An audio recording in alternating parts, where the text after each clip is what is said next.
আবারও ভয়াবহ বিস্ফোরণে কেঁপে উঠল ইরান। রোববার ইরানের মাশহাদ শহরে ওই বিস্ফোরণের ঘটনা ঘটে। বার্তা সংস্থা মেহের নিউজ এজেন্সি খবরটি নিশ্চিত করেছে।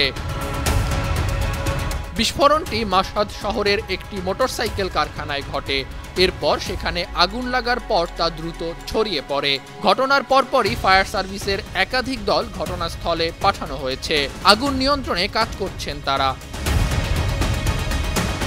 এর আগে গেল ২৬ এপ্রিল বন্দর আব্বাসে বিস্ফোরণের ঘটনা ঘটে। ভয়াবহ ওই বিস্ফোরণে এখন পর্যন্ত ৭০ জনের মৃত্যু হয়েছে।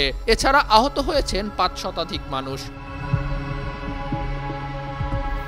এর ৪ দিন পর ইরানের ঐতিহাসিক শহর ইস্পাহানের একটি গুদামে বিস্ফোরণ ঘটেছে। ৩০ এপ্রিল সকালে এই ঘটনায় একজন নিহত এবং ২ জন আহত হন বলে জানায় ইরানি কর্তৃপক্ষ।